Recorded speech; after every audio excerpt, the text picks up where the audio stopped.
Brasília, Henrique Meirelles está falando agora nesse evento em Nova York. Vamos acompanhar o que diz o ex-ministro. O que nós aprendemos no Brasil, já mais de uma vez, é que quando o governo, mesmo que com a melhor das boas intenções, gasta excessivamente, isto leva a uma falta de confiança de todos os agentes econômicos, sejam consumidores, sejam investidores, sejam empresários, de que isso é insustentável e que, portanto, vai haver uma crise à frente e aí o país já começa a diminuir o crescimento e, como já vimos no passado, gerando recessão, desemprego e etc.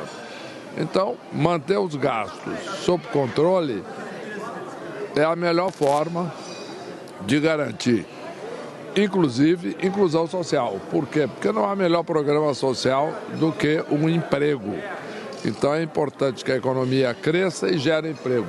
Quer dizer, numa economia onde não haja crescimento suficiente, o número de desempregados vai crescendo cada vez mais, tentar resolver isso via simplesmente auxílio do governo, nós vamos simplesmente entrando numa espiral negativa. Então nós temos que ter responsabilidade social, sim, fazendo programas importantes, fundamentais, complementares, etc., como mantendo o Auxílio Brasil a R$600, mas estabelecendo meta clara de responsabilidade fiscal e, portanto, dar condições para crescimento e aumento do emprego e aumento da renda. Ministro, como a ausência de anúncio do ministro da Fazenda ou da Economia por parte do governo eleito atrapalha esse planejamento para os próximos 4 anos, já começando? Né? Olha, é normal que durante o processo eleitoral isso não possa ter sido pensado, porque está se disputando a eleição, todos estavam simplesmente concentrados nisso.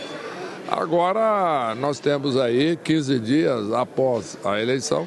É um período curto, existem prioridades, existe o período em que o presidente está descansando, que é absolutamente legítimo, porque foi uma campanha muito forte. A partir disso, ele está num ritmo de trabalho intenso. Teve agora aqui ao Egito, na reunião sobre clima, etc. E, portanto, o tempo está muito exíguo, apesar de que, de fato, se espera o anúncio da equipe aí tão logo quanto possível. Não há dúvida que, tão logo seja anunciado, permitirá essa equipe aí sim começar a fazer planejamento objetivo, apesar que um passo prévio necessário é exatamente o trabalho que está sendo feito pela equipe de transição, que está coletando dados, principalmente, do atual governo. Ministro, o mercado ficou agitado devido a algumas declarações do presidente eleito Lula. O senhor acredita que a formação dessa equipe que o senhor citou, quanto antes, pode acalmar esse cenário? Enfim, também se dependerá dos nomes escolhidos?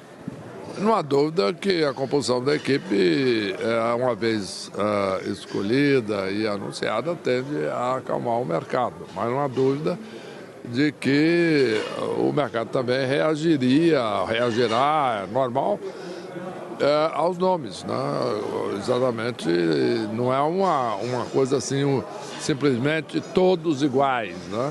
Não, existem pessoas que fazem um trabalho ou têm ideias que o mercado acha que serão mais produtivas para o país crescer, gerar renda, gerar emprego, gerar investimento, né? Então, é normal. E é importante mencionar também que o mercado é muito mais do que o mercado financeiro. O mercado significa todos aqueles que estão na atividade produtiva, né? O padeiro de uma pequena cidade do interior do país está no mercado, né? Por quê? Porque se ele acha que a economia vai crescer, ele contrata mais um funcionário, ele pode comprar mais um forno para fazer pão, etc. Tudo isso é o mercado, tudo isso é a economia funcionando. Então, um sinal positivo de confiança de alguém que desperte confiança de todos aqueles que participam da atividade produtiva, portanto, do mercado, é fundamental. Meirelles, o seu nome é bem visto no mercado. O senhor já recebeu algum convite da equipe de transição? O senhor considera aceitar ser convidado? Não há convite ainda. Como eu mencionei, o presidente Lula está ainda atendendo uma agenda de prioridades, agora está no Egito, está voltando, tem aí mais de 20 ministérios a serem preenchidos, né? O governo está sendo composto num tempo muito exíguo, então não há convite para ministro da Fazenda, eu certamente não fui convidado. E em relação à questão de caso seja convidado, eu tenho uma postura que eu já repeti muitas vezes, etc., na minha vida profissional inteira, que eu não perco tempo aqui tomando decisão sobre hipóteses. Então, simplesmente eu trabalho com os fatos objetivos do dia a dia, que já é muita coisa. Agora, outro caso em relação a nomes, teve a indicação para disputar a presidência do BID e uma ala do PT se movimentou contra o nome de Ilan.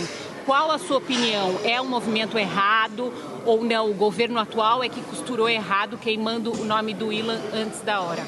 Olha, o nome do Ilan é um nome que teve uma aceitação muito grande entre os países latino-americanos em geral. É evidente que sempre tem exceções, um ou outro, né? Pode não ter um outro nome, um nome do seu país, etc. É normal isso. Mas, em geral, o nome do Ilan tem uma aceitação muito grande. E eu acho que seria uma grande adição para o Brasil. Não há dúvida que o nome tem que ser proposto pelo atual governo, porque a eleição sendo agora dia 20, não pode aguardar a posse do próximo presidente para indicar. E o procedimento formal do banco é que os governos, independente de até quando vão estar no poder, é que devem indicar o governo de cada país. Portanto, ele foi indicado, evidentemente, por esse governo. Agora, eu acredito que o Ilan, por tudo que eu conheço dele, a vida, ele não tem filiação partidária, ele é um homem hoje que está numa organização internacional em Washington. Portanto, um homem que está acima de tudo isso, questão de facções partidárias, etc. Eu sempre defendo a ideia de que o novo governo deveria apoiar o Ilan, que é um nome excelente, e não entrar aí numa questão de filiação partidária. Não, vamos nós escolher, tem que analisar. É um nome que representa bem o país, etc. Eu acredito que sim, seria um nome que representaria muito bem o Brasil no governo Lula.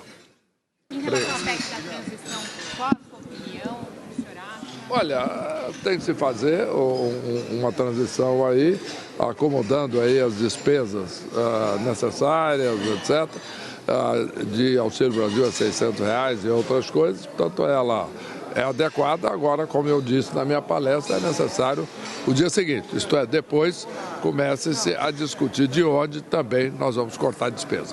Obrigado. Você acredita que esse waiver acontece agora já? Oi? O senhor falou sobre o waiver na sua palestra, já seria favorável a fazer isso agora? Desculpe, favorável. Quando o senhor falou sobre o waiver.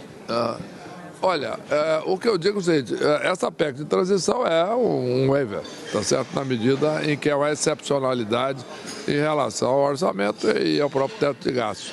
Não há dúvida de que isso é necessário agora, mas, de novo, o importante é que não pare-se aí. Primeiro, um waiver tem que ter um tempo determinado, senão ele deixa de ser uma excepcionalidade, deixa de ser um waiver, passa a ser simplesmente uma expansão sem limite de gastos. Então, primeiro, tem que deixar um tempo determinado e, a partir daí, sim, começarmos a discutir a etapa seguinte, que é exatamente o corte das despesas desnecessárias, que muitas delas existem. Fizemos isso no Estado de São Paulo com um grande resultado e o Estado saiu de um déficit e passou a um resultado extremamente positivo que permite hoje conduzir obras, sejam sociais, sejam de infraestrutura, etc. Então é muito importante que isso seja feito.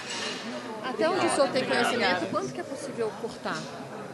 Olha, isso aí nós temos que ter dados específicos que o governo atual não está fornecendo. Então, isso aí é algo que eu acho que é um trabalho mais produtivo. Depois da posse, aí sim começar a se discutir as reformas necessárias de redução de despesa, de fechamento de empresas que já perderam a finalidade de existir, etc. Resumo, isso aí é uma coisa que é melhor que seja decidido e seja feito depois da posse. A equipe do Guedes não está fornecendo todos os... Não, é que inclusive nós estamos falando de coisas diferentes. O foco agora é exatamente informações sobre o orçamento de 23, que eles estão fornecendo as informações normalmente. Mas, evidentemente, não há um fornecimento de informações sobre possíveis empresas a serem fechadas, porque isso não está na agenda da transição. Obrigado. Tá aí, portanto, o ex-ministro, ex-presidente do Banco Central, Henrique Meirelles, falando ali com jornalistas na saída desse evento em Nova York, nos Estados Unidos. Mais cedo a gente mostrou a fala dele oficial nesse evento, nesse encontro, mas agora respondendo a questionamentos dos jornalistas sobre PEC de transição.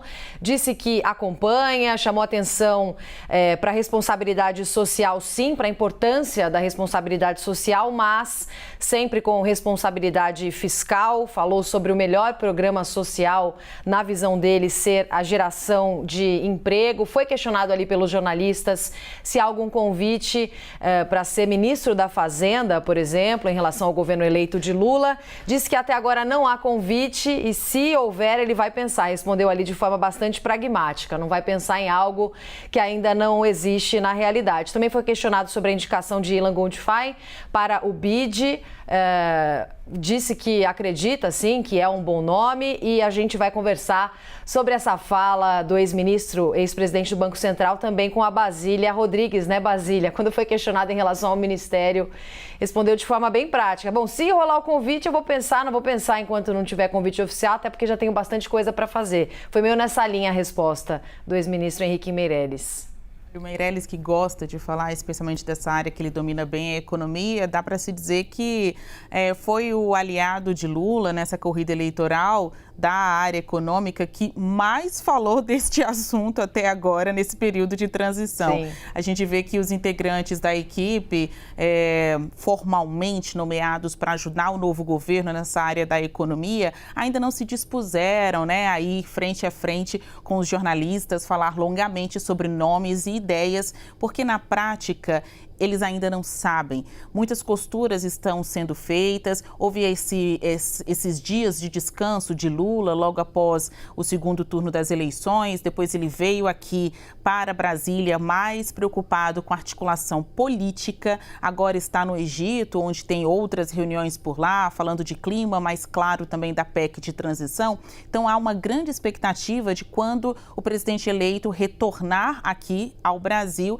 e dará aí um direcionamento melhor às alas, tanto política quanto econômica também. Até lá já teremos uma PEC da transição e, com certeza, novas tretas, né, novas confusões aí, seja de fato ou de narrativas desses interlocutores da transição que muito estão falando. Mas me chamou a atenção ouvir tão longamente, a gente que pescou aí alguns trechos desta fala do ex-ministro Meirelles nesse encontro nos Estados Unidos, tratando da transição. E é tudo que o mercado está cobrando ouvir, que alguém venha, em nome do governo eleito, falar de economia, quais são as tratativas, a política fiscal é que todo mundo quer saber, mas se não puder tratar do plano amadurecido, que dite aí algumas balizas.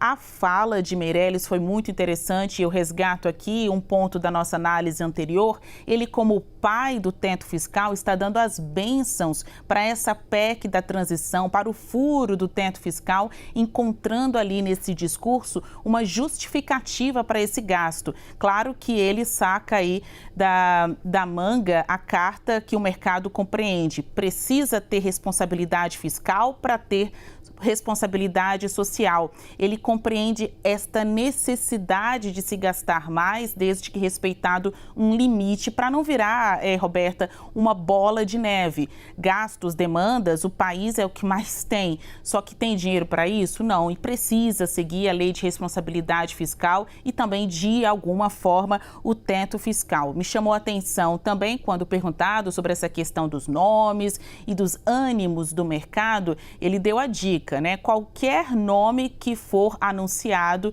vai gerar alguma reação do mercado, seja favorável favorável ou negativa, há muita expectativa em torno da divulgação oficial destes nomes. Então, Meirelles pode até não estar na equipe formal da transição de governo, mas é um dos principais conselheiros desta área, um conselheiro informal, né, nesta fase de transição, e sim um dos principais cotados a assumir alguma pasta, seja na condição de ministro da Fazenda ou do Planejamento, já que a gente vai ter uma bifurcação da pasta da Economia, seja até como aquele padrinho, o que vai indicar os nomes. Então é algo que eu trouxe tão logo vieram as repercussões sobre o nome de Fernando Haddad, ex-ministro da Educação, que figurou como possível ministro da Economia, e também após a repercussão negativa da fala de Lula, quando ele tratou de maneira relativa sobre a responsabilidade fiscal. Nada, absolutamente nada na área econômica vai ser anunciado por este governo eleito sem antes ele ouvir esse time de economistas, seja à la esquerda, à la direita ou totalmente alinhados com o mercado. E um desses economistas é o Meirelles. Chamo o Meirelles, né, novamente, também aqui nesse governo, novo governo Lula.